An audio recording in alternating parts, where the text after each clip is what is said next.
홍씨의 사연 라디오입니다. 오늘의 이야기 지금 시작하겠습니다.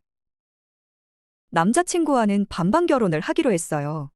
요즘 대출 끼고 반반 결혼하는 게 추세라고는 하지만 제 주변의 남자가 꼭 집을 해오진 않아도 여자보다 조금 더 해오는 사람들 찾는 건 어려운 일이 아니었습니다. 그래서 그랬나 반반 결혼을 하면 싸울 일도 없을 거고 결혼 생활도 화목하게 잘할 수 있을 거라 믿어 의심치 않았습니다. 하지만 사실상 따지고 보면 반반 결혼도 아니었어요. 여러분들이 저희 사연 들어보시고 한번 객관적으로 판단해 주시면 참 감사하겠습니다. 연애를 시작했을 때는 남자친구는 직장인이 아니고 취직준비생이었어요. 원래 한참 취직 준비를 하다가 연이은 실패에 적당한 중소기업 들어가서 일을 하고 있었는데 저랑 연애를 시작하기 전에 다니던 회사의 회의감을 느껴 더 늦기 전에 좋은 직장 들어가겠다고 퇴사를 한 상황이었습니다. 좋은 직장 들어가겠다고 노력하는 사람한테 당장 데이트 비용 내 돈 몇 푼 나가는 게 아까우니 다시 신물이 나서 그만둔 회사 돌아가라고 할 수도 없었고 적당한 데 찾아서 들어가라 하기도 뭐했어요. 그렇다고 남자친구가 데이트 비용을 아예 내지 않은 건 아니에요. 다니던 직장에서 모아둔 게 있었기도 해서 제가 자금 사정이 안 좋을 때는 데이트 비용을 다 낼 때도 있었고 최대한 보탤 수 있는 선에서는 보탰습니다. 그때는 연애 초반이기도 했고 이러나 저러나 가장 좋을 때는 마찬가지인데 그깟 돈 몇 푼 가지고 네가 덜 냈네, 내가 더 냈네 하면서 생색낼 그런 것도 아니라고 생각했고요. 그리고 남자친구도 염치라는 게 있었기에 연애하는 동안 저한테 신세진다고 하면서 늘 미안해했어요. 안 써도 되는 돈인데 자기 때문에 맨날 돈을 쓰는 게 미안하다고요. 좋은 게 좋은 거라고 평생 백수로 지낼 남자친구도 아닌데 문제 없다 생각했습니다. 그렇게 1년 정도 더 연애를 했고 남자친구는 결국에 적당히 좋은 기업에 취직을 할 수 있었어요. 대기업까지는 아니지만 나름 알아주는 회사였고 그래도 회사 규모 자체가 크다 보니 경력직이지만 초봉인데도 이미 제가 받는 연봉보다 더 큰 연봉을 받고 일을 시작하게 되었습니다. 상황이 더 좋아졌는데 연애를 그만할 이유가 없었지요. 그렇게 쭉 더 연애를 해오다 1년 반이라는 시간이 지난 얼마 전에 남자친구에게서 청혼을 받게 되었습니다. 결혼은 현실이라는 말이 참 와닿았던 게 그렇게 긴 시간을 연애하는 동안 다툰 적 한 번도 없었는데 평생을 함께하기로 하는 결혼을 승낙한 뒤로부터 참 많은 의견 충돌이 있었어요.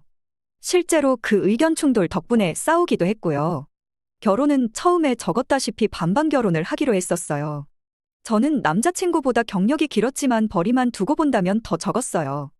반대로 말하자면 남자친구는 벌이는 좋았지만 일한 지 얼마 되지 않아 모아놓은 돈이 별로 없던 상황이었지요. 그래서 결혼 이야기가 막 오가기 시작할 때쯤엔 여전히 제가 더 많은 돈을 가지고 있긴 했지만 돈 자체만 두고 본다면 크게 차이가 나는 상황은 아니었습니다. 남자친구는 모자란 만큼의 돈을 자기 부모님한테서 지원받아 온다 하였고 그렇게 액수를 똑같이 맞춰서 반반 결혼을 하기로 했습니다.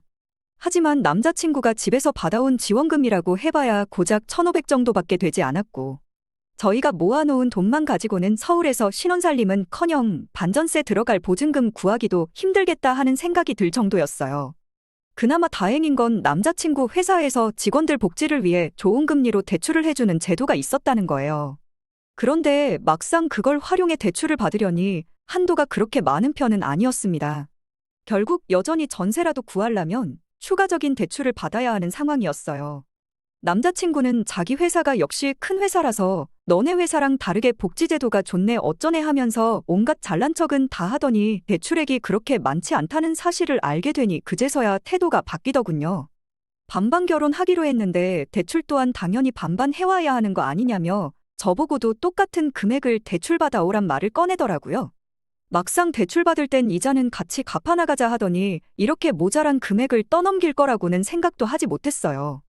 알겠다고는 했지만 제가 그만큼의 대출을 감당이나 할 수 있을지 확신이 없던 상황이었습니다. 그래서 결국 친정 부모님께 도움을 요청하게 되었어요. 원래는 부모님 도움 없이 살아가려고 했는데 그 돈을 마련할 방법이 도무지 보이지 않으니 결혼은 현실이라는 말이 또다시 와닿고 결국 부모님 손을 빌릴 수밖에 없었습니다. 그런데 친정 부모님은 대출을 대신 받아주시는 대신에 집을 해주셨어요. 제 명의로 매매를 해주신 게 아니고 친정 부모님이 세를 주고 있는 집이 하나 있는데 마침 세입자가 재계약을 하지 않고 집을 빼겠다던 상황이라고. 그러니 그 집에 저희가 들어가서 살라고 하시더군요. 부모 자식 간이라도 형식상 전세금이 들어가 있어야 했는데 그 돈을 남자친구가 대출받아온 돈으로 하기로 했어요. 어차피 처음에 대출받을 때부터 그 돈은 같이 갚기로 했던 돈이었으니 말입니다. 그렇게 가장 큰 문제였던 집이 해결되었고, 이제 저희가 모아놓은 돈을 가지고 결혼 비용과 혼수를 하기로 했어요. 하지만 결혼 비용과 혼수를 하려다 보니 또 액수가 많은 상황이어서 다른 건 못 해드려도 리모델링 정도는 해드리는 게 좋겠다 싶어서 저희 돈을 가지고 리모델링을 하게 되었습니다. 어차피 집이 오래되었기도 하고 먼저 살고 계시던 분도 오래 살았던지라 내부를 한번 뜯어고치긴 해야 했어요. 그리고 다른 집도 아니고 신혼집인데 나름 고쳐서 살고 싶은 욕심도 있었고요. 공사가 다 끝나고 나서 처음 저희 보금자리가 될 신혼집 현관문을 여는 순간이 아직도 기억이 나네요. 원래는 구축 아파트라 좀 허름해 보이고 별 볼 일 없어 보였는데 삐까번쩍한 조명도 달아놓고 문짝은 물론이고 화장실 변기까지 번쩍번쩍 다 새 것으로 교체를 했더니 이제 진짜 결혼하는구나, 새로운 삶이 시작되겠구나 하는 생각도 새삼 들었었네요. 리모델링이 끝나고 이제 본격적으로 혼수를 고르기 시작했어요.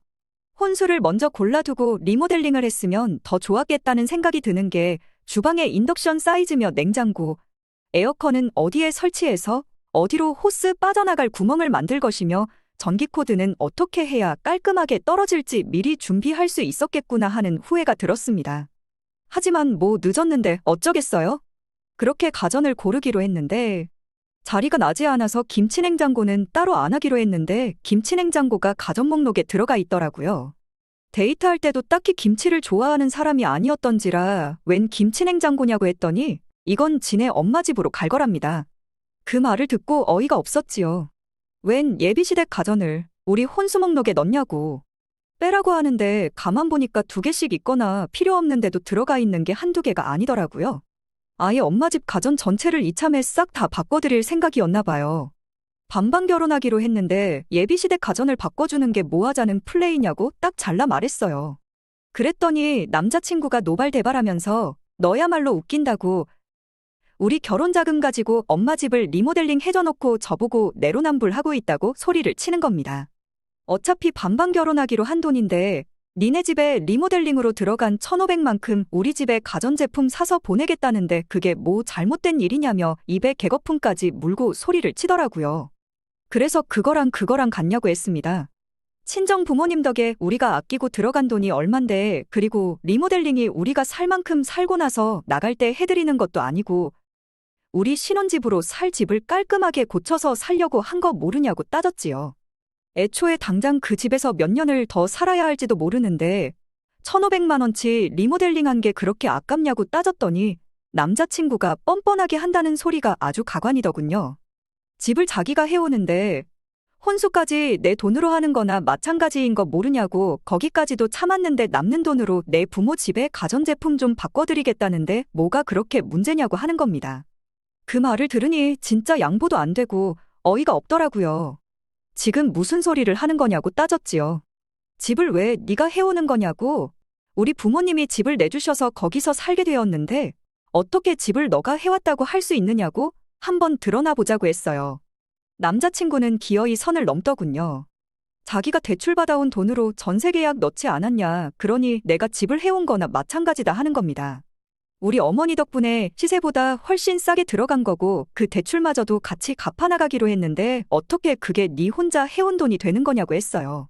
집에다 이야기해서 전세금으로 받으신 돈 빼줄 테니까 그 돈으로 이 집하고 같은 레벨의 신혼집 구해와 보라고, 그리고 대출도 어디 한번 혼자서 갚아보라고 했죠.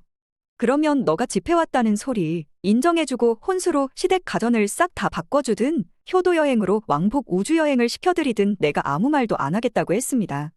그랬더니 남자친구가 큰 소리 떵떵 치면서 어디 마누라 돈으로 어머니 아버지한테 효도나 거하게 한번 해야겠다고 두고 보자고 하더라고요. 그리고는 기분이 상했는지 일주일 동안 연락이 없다가 며칠 전에 연락이 왔습니다. 저보고 미안하다고 사과를 하더라고요. 자기가 너무 감정적이었고 억지를 부렸다고요. 그날 의견 다툼 있어서 싸웠을 때 그날 그 순간 그 자리가 아니라 헤어지고 집에 온 뒤에 자기 직전인 그날 저녁에라도 저한테 전화해서 사과를 했다면 아마 그 사과를 받아줬을지도 몰라요. 자기 잘못을 뉘우치고 반성하는데 일주일이나 걸릴 일은 아니잖아요.